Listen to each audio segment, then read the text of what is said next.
Mesdames, Messieurs, bienvenue sur notre plateau.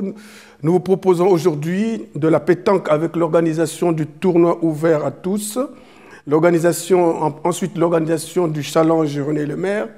Nous parlerons aussi foot avec les résultats des rencontres de la semaine dernière, du basket avec les rencontres de cette semaine et le résumé du tournoi de la Micaline qui était organisé la semaine dernière. Nous parlerons aussi de la marche dans une activité organisée par l'Association des donneurs de sang. Mesdames, Messieurs, bonjour. Alors, je vous présente encore mon co-présentateur. Il sait se présenter lui-même. Bonjour, Brian Lacomblé, toujours stagiaire chez Beffroi Vision, donc en communication et marketing. Voilà. Et je présente une deuxième fois le journal Sport avec André Bianco. Voilà, allez, voilà. Alors, nous allons donc commencer par ce communiqué-là. Donc, il s'agit de la marche. Je vais donc relayer ici une activité proposée par une association et plus précisément l'association des donneurs de sang qui propose une marche de 3, 6 et 11 km. Ceci est valable pour les marcheurs et les vététistes. Pour les 6 et 11 km, le ravitaillement est prévu à mi-parcours. À l'arrivée, les participants se verront offrir une boisson et un sandwich et par ricochet, une participation à la tombola. En vous inscrivant à cette activité, votre participation sera de 3 €. De 3 €, donc rendez-vous donc à l'Espace des Arts, salle d'Aigrémont pour les inscriptions et le départ. Et maintenant, on va passer un tout petit peu à l'autre truc, c'est la pétanque. Alors, en ce qui concerne la pétanque, pour ce vendredi 26 avril 2024, le club de pétanque organise un concours ouvert à tous, début du concours 19h45. Toujours à la pétanque, le 2 juin 2024 se jouera le challenge René Lemaire. Le challenge est organisé à partir de 12h15. Voilà. Alors, on peut donc continuer à donner les résultats du foot parce que ce sont les rencontres de la semaine dernière. Alors, en ce qui concerne les résultats du foot, en Coupe du Cambrésis, défaite 2-0 des seniors contre Iwi. En championnat, défaite 2-0 des U11 à Cambrai. Victoire 5-1 des U10 contre Saint-Solve. Victoire 3-3 des U13B à Villers-au-Tréau. Défaite 4-0 des U12A contre Bruay. Victoire 4-1 des U12B contre Wallers. Victoire 2-1 des U18 à Viely. Défaite 4-1 des U17 à Douai. Défaite 3-0 des U15 contre Fény.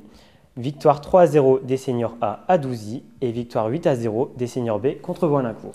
Alors, ceci nous amène tout naturellement à parler de basket, c'est-à-dire dans les rencontres. Alors, pour les rencontres du basket, pour cette fin de saison, nous allons assister à des matchs de demi-finale. Pour ce vendredi, les U11 vont jouer leur demi-finale aller à Pével. Le retour est prévu le samedi 27 avril à 14h au Palais des Sports.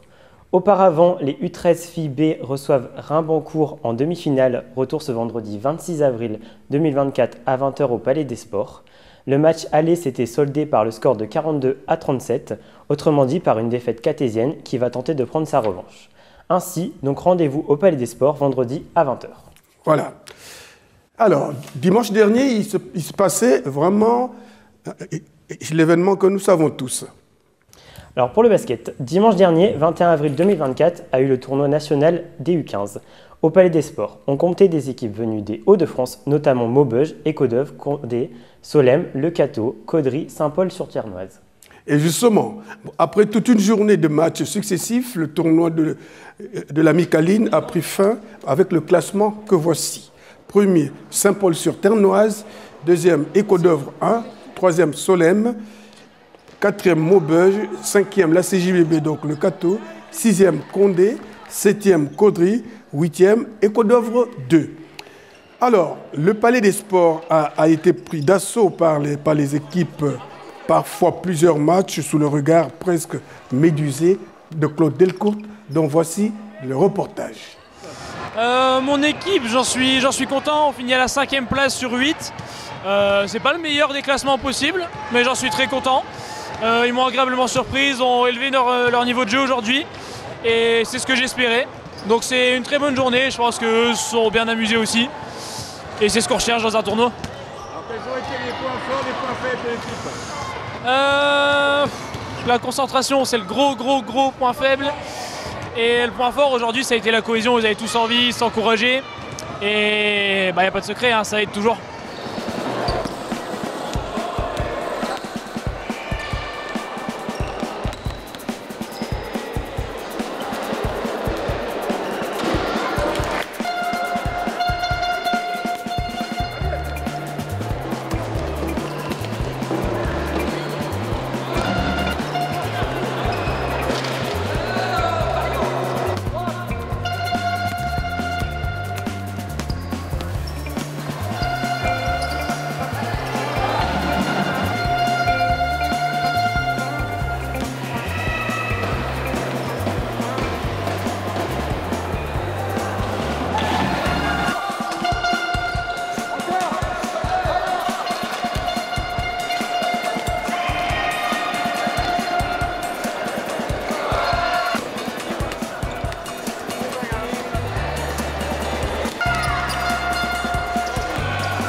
Donc là c'était le tournoi de l'Amicaline qu'on organise régulièrement, on va dire, on a repris l'année dernière surtout, et qui existait également avant, depuis 4-5 ans, qui avait été arrêté avec le Covid.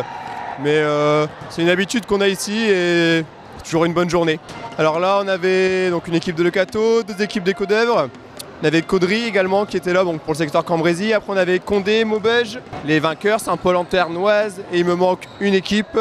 Donc il y avait une autre équipe. Non, c'était peut-être tout d'ailleurs. Non, c'était peut-être tout, c'est ça. Beaucoup de préparation avant surtout. Et c'est la journée qui finit. Donc là, on va dire qu'on est en fin de journée. Donc on sait que tout s'est bien passé. C'est toujours ça le principal. Donc on a toujours ce petit relâchement de satisfaction, on va dire, à la fin. Donc podium final. Donc Saint-Paul-en-Ternoise qui remporte la finale contre l'équipe 1 d'Éco-d'Èvre. Et en 3e position, c'est Solem, que j'avais pas cité. Voilà, j'ai trouvé. Donc c'est Solem qui remporte, qui est sur le podium. Le Cato 5e, c'est ça. Ils ont fini dans la deuxième partie des poules ce matin et donc ils ont gagné les phases basses, on va dire, cet après-midi. Il faut retenir qu'on a une belle équipe de bénévoles qui ont fait que cette journée s'est idéalement passée dans l'ensemble et qui ont été là aujourd'hui, mais qui sont également là depuis 15 jours, 3 semaines pour certains, pour beaucoup même. Donc sans toutes ces personnes, les tournois ne sont absolument pas possibles, hein, bien sûr. Donc je peux que les remercier et espérer que je les aurai avec moi le plus longtemps possible pour pouvoir continuer à faire vivre le club de cette manière.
Jonathan, président du BCSP. Donc je suis le président de Saint-Paul et je suis le coach des U15G. Alors donc comment s'est passée cette journée? Exceptionnel, bonne ambiance, bonne entente, on a participé à toutes les activités, c'était au top. Alors qu'est-ce qu'on peut dire sur votre équipe? Elle a été exceptionnelle, exceptionnelle, on a affronté des très belles équipes qu'on ne connaissait pas du tout puisque nous on vient du 62 donc c'est que des 59. Ils ont tous été exceptionnels et la note elle a été encore meilleure. Pour aboutir à un sacré résultat. Hein. Ouais, champion c'est la classe et puis maintenant on va aller attaquer la phase 2 donc du tournoi de la Micaline.